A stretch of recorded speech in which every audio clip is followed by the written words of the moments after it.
Hello students, a very good afternoon to all the students. So students, after we complete the effect of heat, today we are going to start with the transfer of heat. So, when hot tea in a cup is poured into a saucer, it is observed that the saucer gets warmer and the tea a little colder. So students, saucer means plate, okay? In simple, you can understand it like this, plate. So when hot tea in a cup is poured into plate, it is observed that the plate get warmer and the tea a little colder. So I think you have observed this. When you take a cup of hot tea and you poured it into a plate, then what happened? You find that the tea get little colder, but your saucer, that means your plate, gets warmer. The hot tea transfers some of its heat to the saucer and cool down. So students, the hot tea will transfer some of its hot heat to the plate and then the tea itself will cool down, while the saucer gains some of heat and get warmer. So students, the plate will get some of the heat from the tea and then it will get warmer. The flow of heat from one object at a high temperature to another object or to another part of the same object at a lower temperature is known as transfer of heat. So what is transfer of heat? It is the flow of heat from an object at a higher temperature to another object or to another part of the same object at a lower temperature. So this is known as transfer of heat. So imagine your teacher has to distribute notebooks to the students in the class.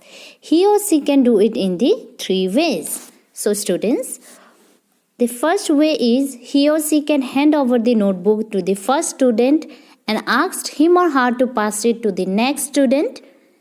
So you can see this one, he is the teacher and this is the first student, this is second and this is the third one. So what the teacher can do, he or she can hand over the textbook to the first student and ask him or her to pass it to the next student. The next student passes it to the next student and so on. And so on. In this way, the last student can receive his or her notebook without actually moving from his or her place. So I hope it is clear. Number 2. The teacher may ask all the students to line up, call one student after the other to come, receive his or her notebook and go back. So students, the teacher can also ask all the students to line up like this and call one student after the other one to come, receive his or her notebook and go back. So this can also be done. In the third one, the teacher may throw the notebook directly to the students without distributing those in between. So the teacher can also throw the book like this and the students will get their notebook without distributing those in between. So this is the way of distributing notebook in a class. So any of the three ways can be done. So similarly in nature, there are three distinct ways in which heat is transferred. So students, in nature, similarly like this, there are three different ways in which heat is transferred. These are conduction, convection and radiation. So these are the three ways. So this is conduction, convection and radiation. Let us study these three modes of heat transfer in details. So what is conduction? When you heat one end of the steel spoon by keeping over a Bunsen burner, you find that its other end also becomes hot after some time. So students, here you see, if you keep a Bunsen burner and if you heat the one end of the metal spoon, then you find that after some time the other end of the spoon also gets heat.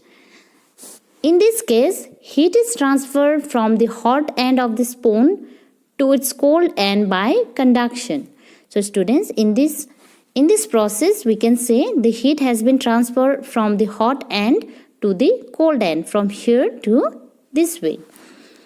Conduction is the process of transfer of heat in an object from the hotter end to the colder end without any actual movement of the molecules of the material. So what is conduction? It is the process of transfer of heat. So students, conduction is the transfer of heat in an object from hotter end to the colder end without actual movement of the molecules. Okay, so compare this method to handing over the notebooks to the first students and asking him to pass it to the next students in the previous activity. So this process of conduction is also like similar to this process. All right. So here a teacher will give to the first student, second students, and he will give to the third student. Similarly, here the heat is transferred from the hot end to the colder end without the actual movement of the molecules of the material. So this is known as conduction. Okay, so transfer of heat by the process of conduction take place only in solids. So students, the conduction take place only in case of solid. Okay, so conditions required for the conduction of heat. So students, we required certain conditions for the conduction of heat. So heat can be conducted from one object to another only when they are in contact with each other or at different temperature. So students, for the conduction of heat, we need to complete two conditions. That is, they should be in contact with each other like this one, or they should be at different temperature. We know that the temperature of the teacher and the students are different, so they fulfill this condition.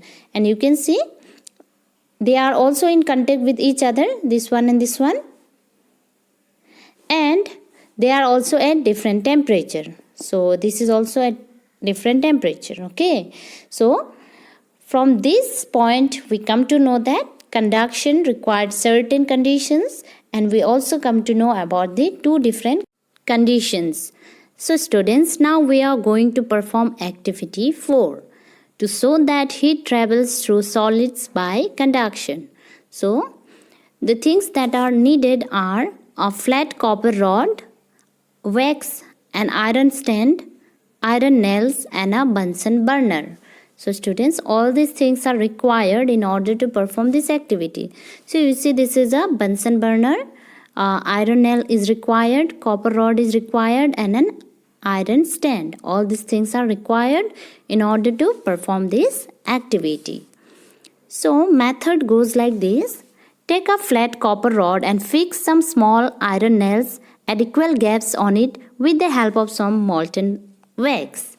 So you see, you need to take some iron nails, and with the help of some wax you need to hold them together in the copper rod like this. Okay, so you also need to fix this copper rod in the iron stand. Okay, so you need to fix this copper rod in the iron stand.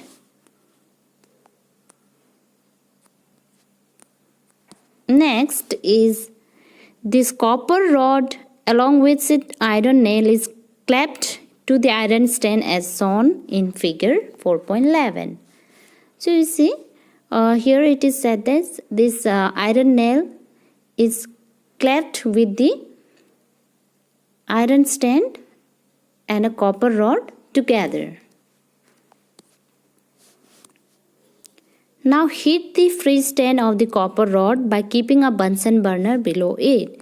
So next what you need to do is, you need to keep the Bunsen burner just below the copper rod. Okay, and you need to heat this copper rod. So observation, what do you observe? You see that the nail nearest to the heated end of the rod falls down first, then the next, and so on. Finally, the nail that is farthest from the flame drops.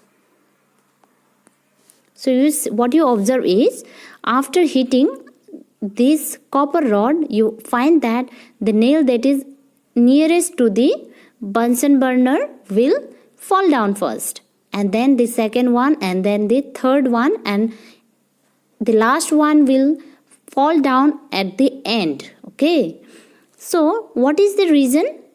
The Bunsen burner is placed below the free end of the copper rod. So, here you can see it is placed at the free end of the copper rod. Okay. So, this end get heated first. So, students, obviously this end will get heated first, whereas the other end is cold. So, this end is cold. The heat travels gradually from the hotter end of the copper rod to its colder end and melts the wax that hold the nails. So students, the heat will transfer from here to here, from here to here, and then it will cause the falling of the iron nail, and then slowly it will go this way, and at last the last nail will fall down. Due to this, the nails fall down one by one. Heat is transferred from the hotter end of the copper rod to its colder end by the process of conduction.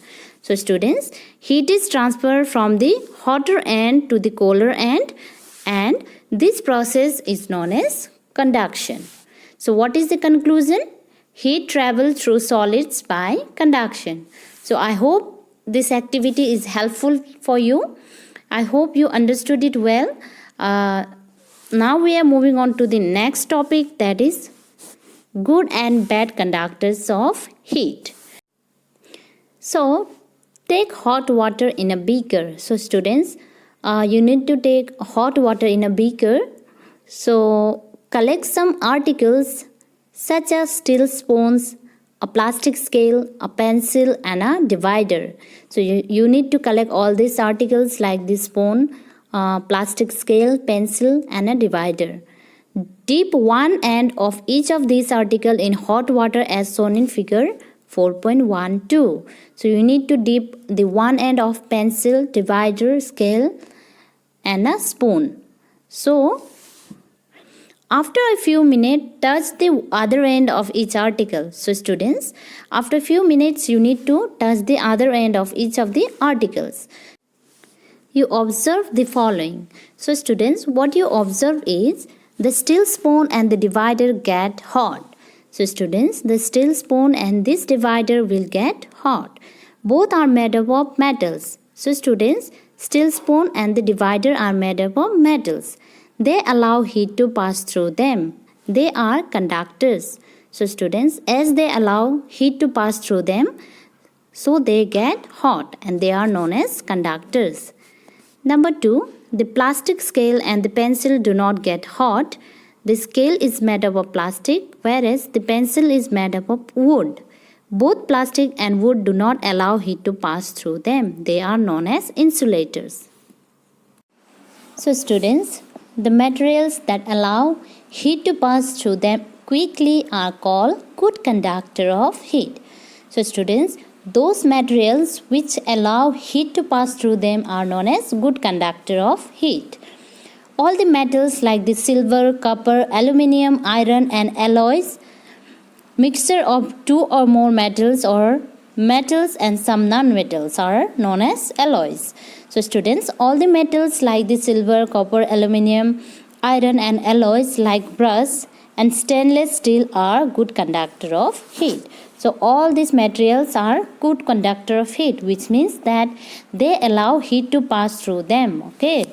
So the materials that do not allow heat to pass through them quickly are known as bad conductor of heat or insulator.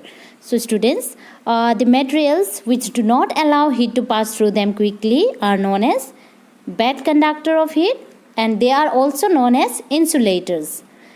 So paper, wood, leather, clothes, asbestos, bricks, mud, rubber, plastics, glass, bakelite, etc. are bad conductor of heat or insulator. So all these things like the paper, wood, leather, cloth, asbestos, bricks, mud, etc. they all are bad conductor of heat or are also known as insulators. So students, pure air and distilled water are also bad conductor of heat. Pure air as well as distilled water both are bad conductor of heat. Most liquids and gases are bad conductor of heat. So students, most of the liquids as well as gases are also bad conductor of heat, which means they do not allow heat to pass through them quickly. Okay, so I hope it is clear to you till here. So now we are moving on to the activity 5.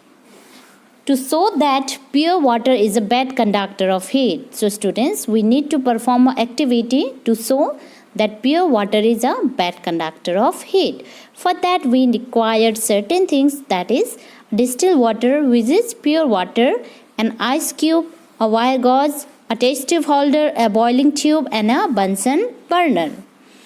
So all these things are required in order to perform this activity. So the method is fill 3/4 of a boiling tube with distilled water. So this is a boiling tube and here we need to put 3/4 of distilled water. So up to here we need to fill the distilled water.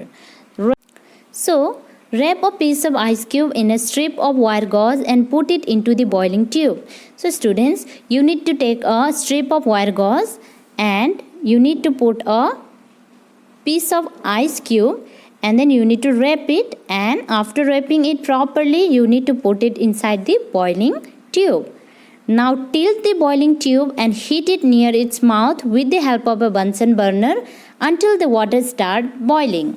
So you need to tilt it like this and you need to boil the tip of the test tube, and then you need to keep on boiling till the water starts heating. So what is the observation? You see that the water began to boil but the ice cube placed in the lower part of the boiling tube remains unchanged. So this will remain unchanged but the water will keep on boiling. Okay, so it does not melt. So this ice cube will not melt.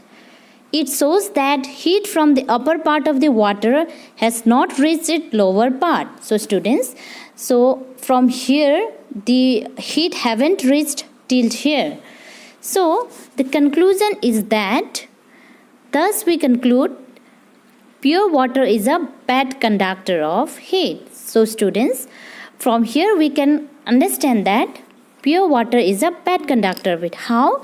Because distilled water is a bad conductor of heat, and on heating distilled water, the heat will not pass to the ice cube. Okay, so from here we can understand that pure water is a bad conductor of heat.